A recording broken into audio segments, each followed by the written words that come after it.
Estimados amigos, soy el padre Luis Antonio Vergara y me da mucho gusto estar con ustedes en esta oportunidad donde vamos a hablar sobre la comunidad enviada.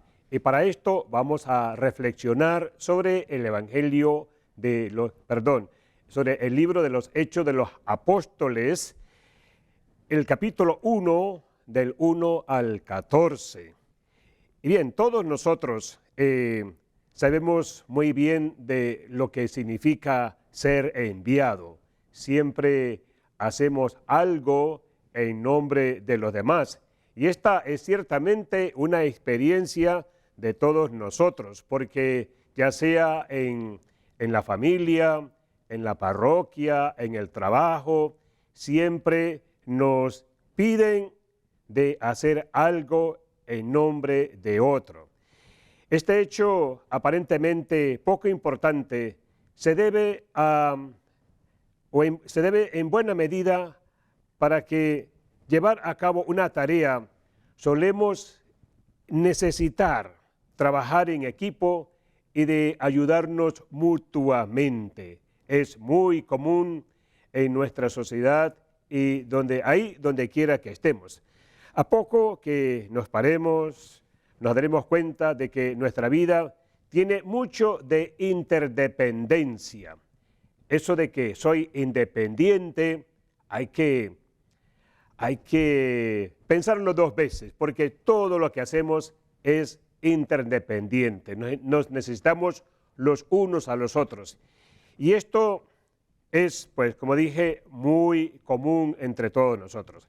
Además, pedir colaboración o estar dispuesto a echar una mano es lo que genera confianza, lo que nos ayuda también a descubrir las cualidades de los otros. La experiencia sería más rica cuanto más nos identificamos personalmente con el proyecto que queremos realizar. Pues bien, muchas de estas dinámicas entran en juego en lo que la comunidad cristiana solemos llamar envío. Cada vez que tenemos un grupo, por ejemplo, de misioneros, los enviamos. Los catequistas los enviamos. Los jóvenes los enviamos. Todos tenemos esa experiencia de lo que es el envío. Y pensemos un poco sobre esto, sobre esa experiencia que tengo de ser enviado. ¿A dónde me enviaron? ¿Quiénes me acompañaron? ¿Y qué servicio, qué labor pude realizar cuando fui enviado? Bien, al inicio decía que vamos a reflexionar sobre el primer capítulo del libro de los Hechos de los Apóstoles, los 14 primeros capítulos. Y este libro de los Hechos de los Apóstoles da comienzo con un breve prólogo en el que quien escribe la obra, o sea, Lucas, se dirige en primera persona a un personaje conocido como Teófilo. Querido Teófilo, empieza este libro de los Hechos de los Apóstoles. Y dicho eso de paso, pues ojalá que todos tengamos ahí este libro abierto, ahí en el capítulo 1 de los Hechos de los Apóstoles. El libro de los Hechos constituye, como sabemos, la segunda parte de lo que su autor, Lucas, posiblemente concibió como una obra unitaria, un relato que abarcará, por otro lado, la vida y ministerio de Jesús, el tercer evangelio, y por otro, los primeros pasos de la iglesia, que se describen justamente en este libro de los Hechos de los Apóstoles. Ahí se nos habla de la misión de los apóstoles, se nos habla de eventos tan importantes como Pentecostés y así sucesivamente. La figura de Teófilo es también mencionada en el capítulo 1, del 1 al 4, texto que indica su posición social elevada. Quizás Teófilo era alguien que puso sus bienes al servicio de la comunidad para que ésta pudiera tener sus propias memorias de Jesús. Tanto la alusión a Teófilo como la mención que hace Hechos de los Apóstoles en el versículo 2 de este capítulo 1, a un primer libro dedicado a Jesús, son un indicio claro del vínculo que presentan estas dos obras, el Evangelio de Lucas y el libro de los Hechos de los Apóstoles. Es un conjunto que quizás al principio la intención era un solo libro, pero bueno, lo hemos dividido en dos y es muy buena la división porque los pone en una perspectiva muy interesante. Bien, vamos a leer este libro. Vamos a empezar a leer el capítulo, los versículos del 1 al 3. Y fijémonos aquí, ¿qué dice el autor de los Hechos sobre el contenido de su primer libro? ¿Por qué menciona al comenzar o narrar los primeros pasos a la iglesia? Leamos estos 3 primeros versículos del capítulo 1. En mi primer libro, querido Teófilo, hablé sobre lo que Jesús comenzó a hacer y a enseñar.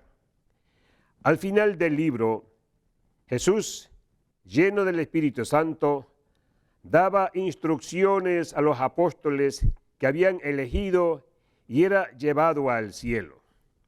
De hecho, se presentó a ellos después de su pasión y les dio numerosas pruebas de que vivía.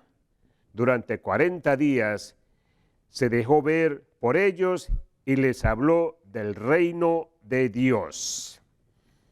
Aquí Lucas ofrece en estos primeros versículos del libro de los Hechos un resumen muy breve de su evangelio.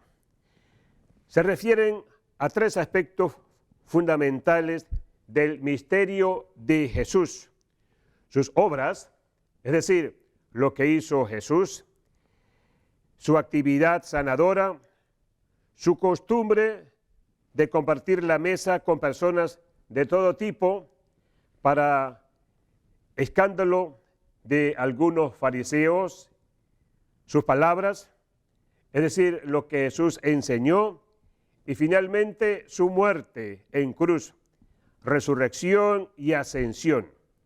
A estos mismos después de su pasión. Y no es casual que el libro de los Hechos comience haciendo justamente memoria de Jesús. Lo que está indicando es que la iglesia naciente no pudo comprenderse a sí misma o no puede comprenderse a sí misma sino es a partir de la vida y de la muerte de Jesús. Ahí la iglesia se entiende, se comprende con la vida y la muerte de Jesús. A lo mismo apunta el proyecto literario de Lucas, consiste en componer una única obra con 2 partes. De algún modo señala que la existencia de Jesús no finaliza tras la pasión, sino que se prolonga en sus seguidores y a la inversa, que estos no podrán perder nunca de vista la referencia de la vida de Jesús. Algo que siempre tenemos que tener presente. La vida de Jesús se prolonga en sus seguidores. Vamos ahora a continuar leyendo este libro y vamos a leernos los siguientes 4 capítulos. Los versículos del 4 al 8. Y aquí tenemos que contestarnos la siguiente pregunta. ¿Qué tema destaca o se destaca en estos 4 versículos? ¿Cuál es, según el texto, la promesa del Padre? Leamos. En una ocasión en que estaba reunido con ellos, les dijo que no se alejaran de Jerusalén y que esperaran lo que el Padre había prometido. Ya les hablé al respecto, les dijo. Juan bautizó con agua, pero ustedes serán bautizados en el Espíritu Santo dentro de pocos días. Los que estaban presentes le preguntaron, Señor, ¿es ahora cuando vas a restablecer el reino de Israel? Les respondió, no les corresponde a ustedes conocer los plazos y los pasos que solamente el Padre tenía autoridad para decidir. Pero recibirán la fuerza del Espíritu Santo cuando venga sobre ustedes, y serán mis testigos en Jerusalén, en toda Judea, en Samaria y hasta los extremos de la tierra. La obra de Lucas otorga mucha importancia a la figura de los apóstoles, aunque, como veremos más tarde, pone también de relieve que la comunidad primitiva estaba formada por muchas más personas que los apóstoles. A estos apóstoles, Jesús resucitado les recuerda que recibirán un regalo de parte del Padre. Y este regalo sabemos que es el Espíritu Santo. Este Espíritu que va a ser el gran protagonista del libro de los Hechos de los Apóstoles. Es quien hace posible la continuidad entre la vida de Jesús y la vida de la iglesia naciente, o con otras palabras, que el ministerio de Jesús se prolongue en la misión de sus seguidores, es decir, cada uno de nosotros bautizados. El mismo Espíritu que acompañó y alentó a Jesús, acompañará y alentará a la comunidad cristiana primitiva. Quiero que leamos ahora un solo versículo, el versículo 8. ¿Con qué reacción el texto da fuerza del Espíritu que recibirán los discípulos? Releamos este versículo 8. Pero recibirán la fuerza, fíjense bien, recibirán la fuerza del Espíritu Santo cuando venga sobre ustedes, y serán mis testigos en Jerusalén, en Judea, en Samaria y hasta los extremos de la tierra. El envío del Espíritu Santo tiene una consecuencia decisiva en los seguidores de Jesús. Está estrechamente ligado a la futura misión. El Espíritu Santo es una presencia divina que transforma, que convierte a los apóstoles en esos enviados por Jesús. Y Jesús, ese Jesús resucitado. El rasgo que mejor define a un enviado es el vínculo que une a quien lo envía. Vámonos a un cambio y al regresar continuamos con esta reflexión sobre hablando sobre la comunidad enviada.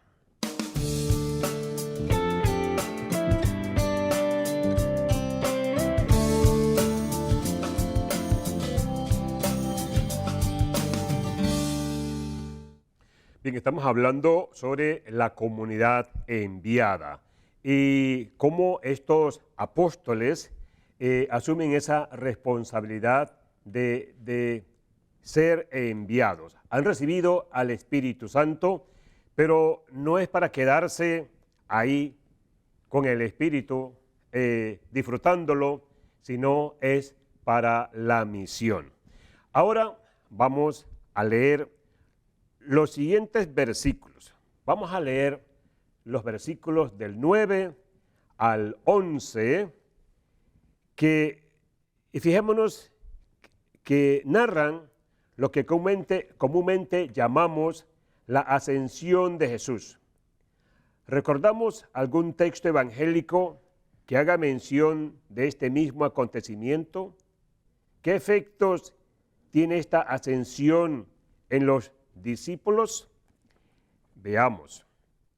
Dicho esto, Jesús fue levantado ante sus ojos y una nube lo ocultó de su vista. Ellos seguían mirando fijamente al cielo mientras se alejaba. Pero de repente vieron a su lado a dos hombres vestidos de blanco, que les dijeron: amigos galileos, ¿qué hacen ahí mirando al cielo? Este Jesús que les han llevado volverá de la misma manera que ustedes lo han visto ir al cielo. Muy bien, así que es un texto que solamente Mateo es el único de los evangelios que no menciona o que no habla de la ascensión de Jesús al cielo. Los demás sí lo hablan. Lucas nos lo habla en capítulo 24, 51, Juan en el 20, 17 y Marcos en el 16, 19. Nos habla de la ascensión de Jesús. Mateo, como decía, no habla de este asunto. La imagen de Jesús, siendo elevada al ámbito divino, pretende señalar, sobre todo, que su crucifixión no ha tenido la última palabra, que Dios ha intervenido y paradójicamente ha exaltado a quien ha sufrido la mayor injusticia. La ascensión, así, señala que Jesús ha sido glorificado y vive ya en la presencia de Dios Padre.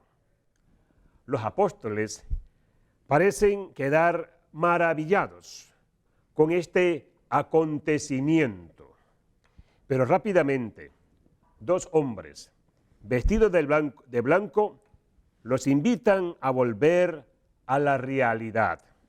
Son las mismas figuras que estaban presentes en el sepulcro de Jesús.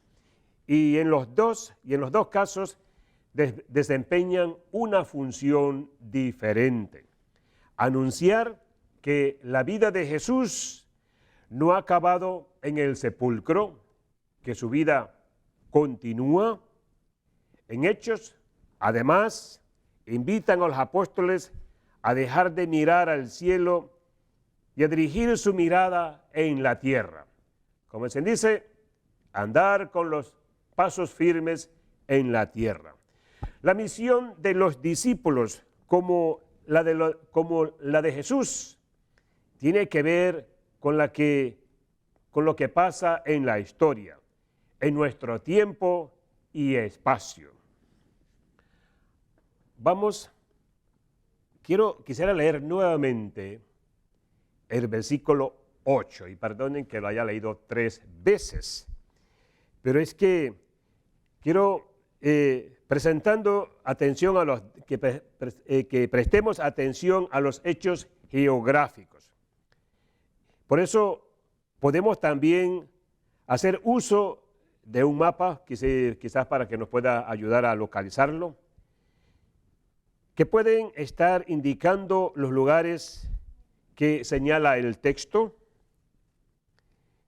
Nos dice el texto: pero recibirán la fuerza del Espíritu Santo cuando venga sobre ustedes, y serán mis testigos en Jerusalén, en Judea, en Samaria y hasta los extremos de la tierra, o hasta los fines o el fin de la tierra.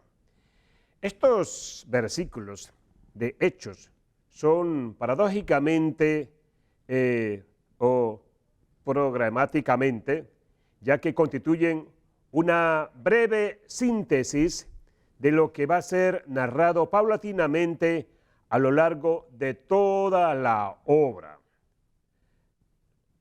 Aquí sabemos que después Lucas nos va narrando cómo ese evangelio, esas palabras, esa misión se va extendiendo a lo largo de todos estos territorios que se mencionan aquí. Gracias a la misión de los seguidores de Jesús, el evangelio se anuncia primero en Jerusalén. Después se anuncia en toda Judea, en la región de Samaria y posteriormente saltando los límites de la tierra de Israel, en todo el mundo, los confines de la tierra. Y sabemos que desde estas tierras llega a Roma, de Roma a Europa y de allí al resto del mundo. Estos datos no indican únicamente que el evangelio se expande, señalan sobre todo un rasgo muy característico de la primera comunidad cristiana, y es su apertura a otras culturas, al mundo gentil. Desde fechas muy tempranas, los creyentes comprendieron que el acontecimiento de Jesús de Nazaret, introducía una novedad decisiva en el seno del judaísmo. La alianza de Yahvé con su pueblo no se circunscribía solo al pueblo de Israel, sino que era una oferta que Dios ofrecía a todos y sin distinción. Este descubrimiento influyó también en la composición interna de la iglesia naciente. Vamos a leer ahora los versículos del 12 al 14. Según el texto, ¿quiénes forman parte del grupo de seguidores de Jesús tras la Pascua? ¿Dónde se encuentran? Veamos. Entonces volvieron a Jerusalén desde el monte llamado de los Olivos, que dista de la ciudad como media hora de camino. Entraron en la ciudad y subieron a la habitación superior de la casa donde se alojaban. Allí estaban Pedro, Juan, Santiago y Andrés, Felipe y Tomás, Bartolomé y Mateo, Santiago, el hijo de Alfeo, Simón el Celotes y Judas, hijo de Santiago. Todos ellos perseveraban juntos en la oración en compañía de algunas mujeres, de María, la madre de Jesús, y de sus hermanos. Estos versículos presentan a la comunidad cristiana primitiva reunida en la ciudad de Jerusalén, en la que el texto describe como una estancia superior. Se trata muy probablemente de la parte superior de una casa. Este dato es, creo que significativo, ya que el ámbito doméstico y familiar fue muy importante en la expansión del Evangelio, o sea, el ambiente familiar. El grupo reunido es además numeroso, hay un poco de gente allí reunido. Está formado por los 11. Judas Iscariote, que anteriormente formaba parte de los 12, ha desaparecido de la lista. Ya todos sabemos el por qué. Pero no se limita a este grupo que Lucas designa habitualmente como apóstoles. Está también integrado por la familia de Jesús, en la que ocupa un lugar muy destacado María, su madre. Y también están con ellas otras mujeres. Aunque el texto no explicita quiénes son estas últimas o estas mujeres, es muy posible que se trate de las mismas que, según Lucas, habían acompañado a Jesús desde Galilea hasta Jerusalén. Y eso es mencionado en muchos textos del Evangelio de Lucas. De esta comunidad naciente se nos dice que perseveraban en la oración con un mismo espíritu. Estos aspectos serán centrales en el libro que estamos estudiando, el libro de los Hechos de los Apóstoles. La diversidad interna de este grupo es continuación de la apertura característica del propio Jesús, quien invitó a su seguimiento a mujeres y varones de condiciones muy diversas. Esta comunidad, ya incipientemente plural, irá creciendo de manera progresiva y constituyó en sí misma, y por esta razón, uno de los indicios que la vida, según el proyecto de Dios, el proyecto del reino está llegando. La iglesia naciente comprendió desde el inicio que el envío recibido por Jesús resucitado tenía implicaciones, no solo en su misión hacia afuera, sino también hacia adentro de la propia comunidad. Como decíamos al inicio, nuestra vida cotidiana está compuesta de sencillos envíos, con los que contribuimos a que determinadas tareas salgan adelante o se puedan realizar. Cada uno de nosotros somos también enviados, como esa primera comunidad primitiva. ¿Y enviados por quién? Por el mismo Jesús resucitado. Y eso nos envía a que desempeñemos una misión muy particular. Vamos ahora a prepararnos para profundizar un poco más en este texto y pidamos así al Señor a que nos ayude a orar como Él lo hacías, con silencios y palabras, con sentimientos, gestos y cantos, para que esta palabra llegue a nuestra vida, a nuestro corazón, que podamos sentir de que cada uno de nosotros es un ser enviado, que cada uno de nosotros tiene una misión muy particular que le ha dado este Jesús resucitado. Vámonos a un cambio y al regresar continuamos con más, profundizando este texto de los Hechos de los Apóstoles del 1 al 14. Regresamos.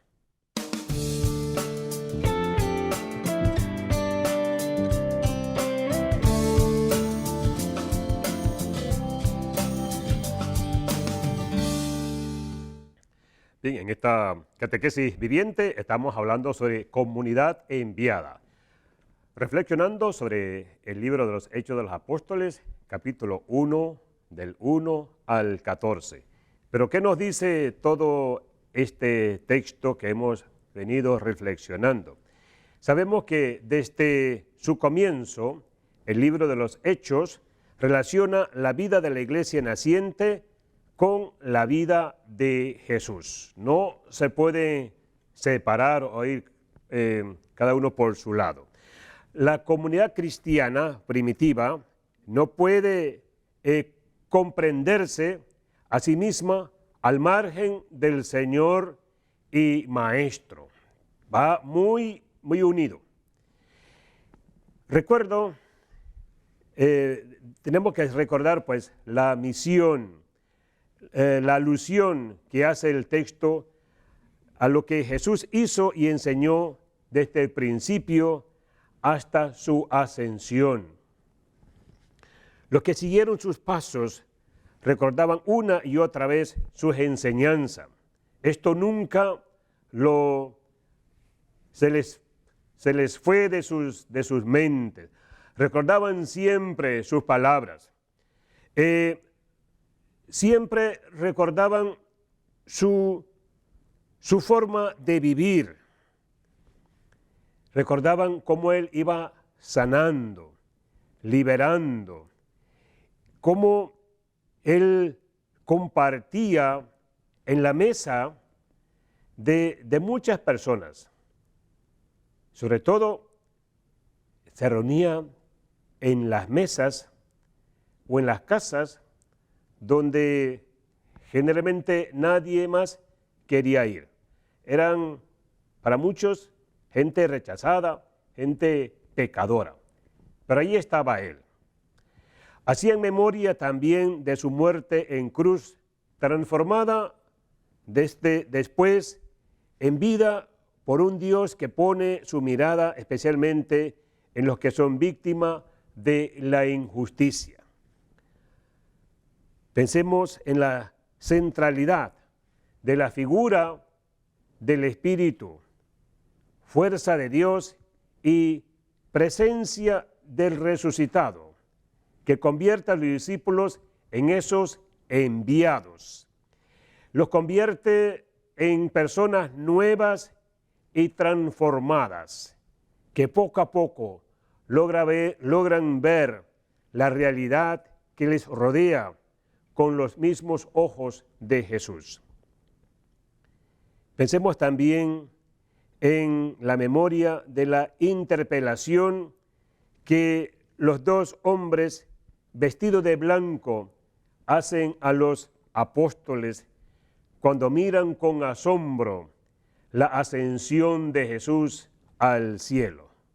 Deben dejar de dirigir su mirada al cielo y comenzar a observar la tierra para desempeñar una misión en el mundo.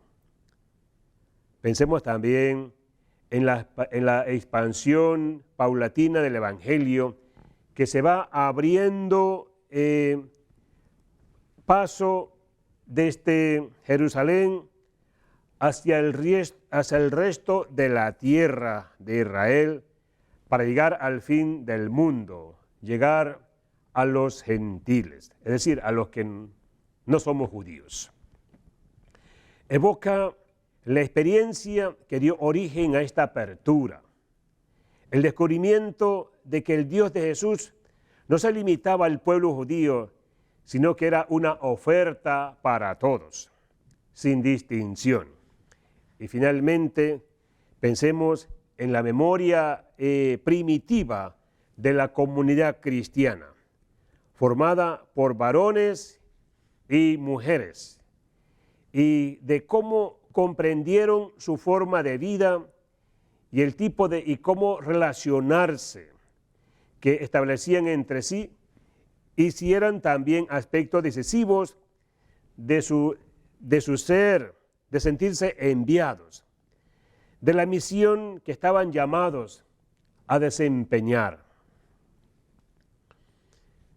También hoy nosotros somos llamados y enviados por Jesús resucitado para desempeñar una misión.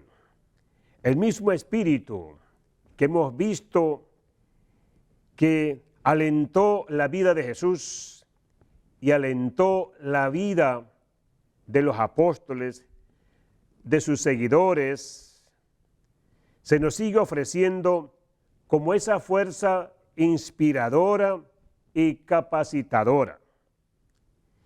Si uno de los miembros de la iglesia naciente, de esa iglesia primitiva, viniera hoy a nosotros, nos preguntaría si tenemos presente en nuestro día a día la enseñanza y el modo de vida de Jesús, su manera de relacionarse con los demás y con Dios.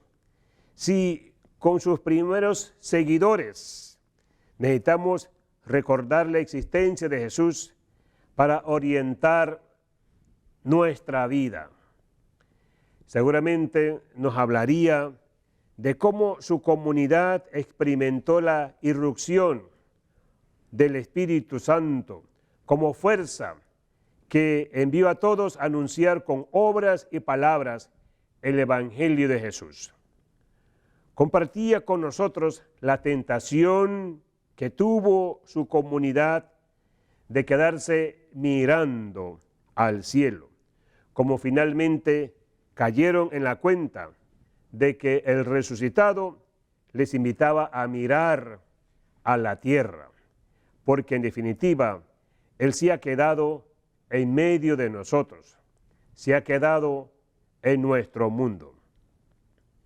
Nos animaría a pensar cuáles son las principales barreras que tiene nuestra iglesia hoy, los obstáculos que le impiden ofrecer el Evangelio a todos. Recordaría la capacidad inclusiva de las primeras comunidades cristianas, la manera en que todos, independientemente de una condición y procedencia, mujeres, varones, judíos, griegos, ricos, pobres, eran aceptados y tenidos en cuenta. Su sabiduría para reconocer la manifestación del Espíritu a través de cada uno.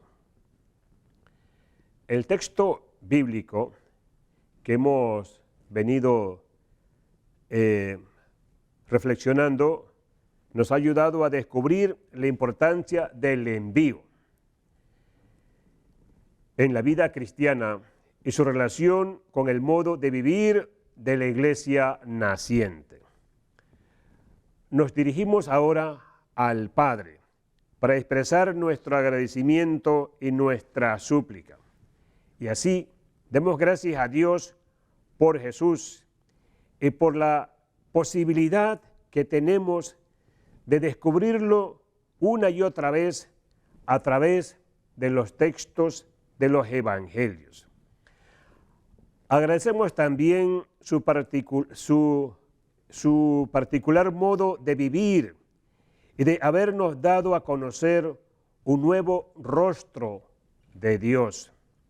Pedimos al Padre que no nos cansemos nunca de volver la mirada hacia Jesús, que seamos capaces de encontrar una y otra vez aspectos novedosos del Evangelio. Recogemos también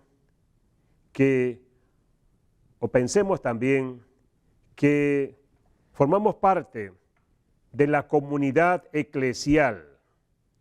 Experimentamos la irrupción del Espíritu en nuestras vidas y pedimos que aprendamos a crear espacios adecuados para que esta experiencia sea posible.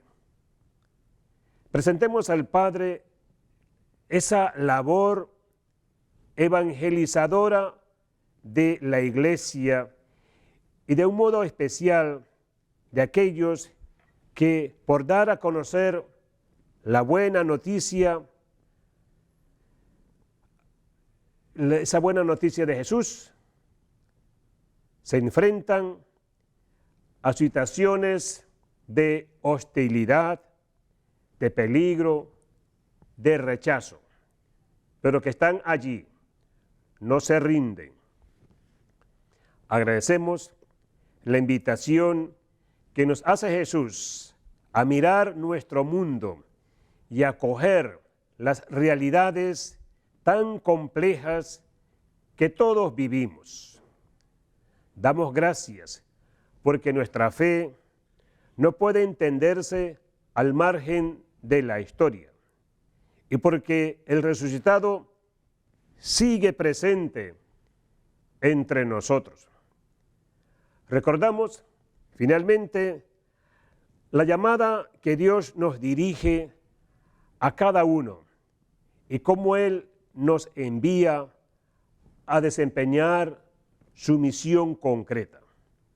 Demos gracias por ello y pidamos al Señor que nunca dejemos de confiar en Él.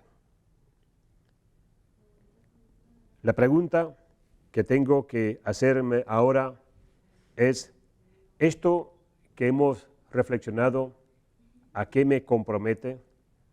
¿A qué me lleva? Terminamos con una oración que me parece que recoge toda esta reflexión. Señor Jesús, te doy mis manos para hacer tu obra. Te doy mis pies para andar tu camino. Te doy mis ojos para ver como tú ves. Te doy mi boca para decir tus palabras. Te doy mi mente para que puedas pensar a través de mí. Te doy mi espíritu para que puedas orar en mí. Sobre todo, te doy mi corazón para que puedas amar en mí al Padre y a toda la humanidad. Te doy toda mi persona para que puedas crecer en mí, de manera que seas tú, Jesús, nuestro Señor, quien viva y actúa y ore en mí. Entrego a tu cuidado, Señor, mi alma y mi cuerpo, mis oraciones y mi esperanza, mi salud y mi trabajo, mi vida y mi muerte, mis padres y mi familia, mis amigos y mis vecinos, mi país y la humanidad entera, hoy y siempre. Amén. Muchísimas gracias. Entonces, nos vemos en una próxima ocasión y que Dios les bendiga a todos.